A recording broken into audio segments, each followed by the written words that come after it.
we've done an exercise on empathy with our class, and that involves bringing shoes in, and they each picked one that appealed to them, and they've written essays on being the shoe. And they've included what their feelings are and all kinds of things, and we're going to videotape each child with their shoe while they read their essay. Terry's Day by Bennett. My name is Terry. I am a golf shoe. Today I woke up feeling sick. I ate breakfast. Then I went golfing with my friend TJ. He is a cleat. By the way, I am a men's 8.5, and TJ is a boy's 3. We love golfing. My golf, I feel fantastic. But TJ only does it because I do. After golfing, I ate lunch at TJ's shoebox. We had peanut butter and honey with milk. TJ's mom is very strict and would not let us have ice cream. I felt very mad about that. Next, I played tag with TJ. That didn't last very long. I had to go inside for dinner. That made me a little sad. We had mashed potatoes and noodle soup. I had to go to bed early because it was a school night. I fell fast asleep that night. Bennett, what did you think of that exercise, and what did you learn? It was great, and I learned a lot. I learned how to be another person or thing. I think it will help me a lot in school. Megan. I'm a water shoe. My home used to be a lake house. My owner's name was Mickey, or at least that's what his family called him. When he first started playing in the lake in front of his house, his family found me. Or they found a copy of me. It was lying on the shelf of the store. It was bigger than me, so it didn't fit him. His family asked the store clerk if they had a size baby 6. Yes, we do, said the store clerk. And that's when he grabbed me. I was in a tiny box on the floor. It was dark and cold in that box. When the clerk showed me to them, little Mickey grabbed me. He tried to put me in his mouth because that's what all toddlers do. They bought me and took me to their house. I was put back in my box for a while and sat there in a closet. Finally, they took me out. They put me and my pair on his feet, and they took us outside.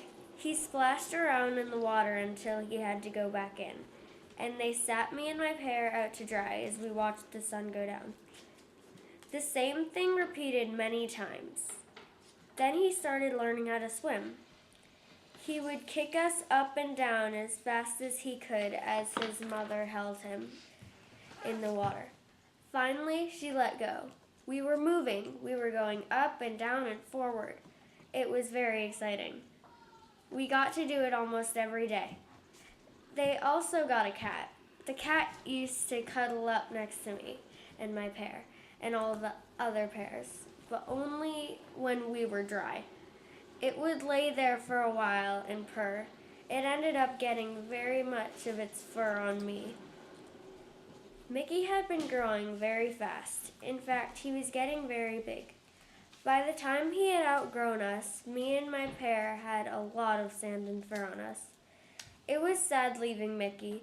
He was my owner. I was his, but he had gotten a new pair of water shoes. They were lime green.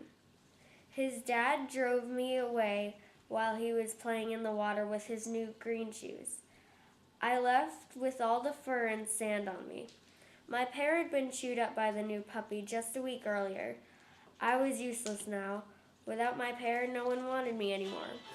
I was tossed in a can with the rest of the garbage. When some guys were dumping the can, I fell out into some grass. I never saw Mickey again after I left him, but I still have that little M written on my soul. Oh, Megan, thank you for reading your essay. And could you tell us what it was like to do the exercise and what you learned, please? I thought it was really fun and that it was really different, like literally going in somebody else's shoes and like it's kind of a different experience thinking of what other people might think or like things. Good, thank you. Hi, I'm Sophie, and this is the Diary of a Shoe. My name is Scotty Cross, and I'm a baby's hiking boot. This is a day in my life. 7:02 a.m. I wake up when my owner's father barges down the stairs, muttering something about his alarm clock not going off. He pours himself a cup of coffee and drinks it in 3 big gulps. Then he slips on his hunting jacket, grabs his rifle, puts on boots that are almost identical to me, and walks out the door. 9:37 a.m. My owner, Benny, wakes up next and lets out a shrill cry. I hear his mother's footsteps walking down the hall and her calming voice whispering to Benny. They walk downstairs, still in their PJs, and make breakfast. Benny has mushed bananas from a jar and some milk. His mother has a bowl of steaming oatmeal and a cup of coffee.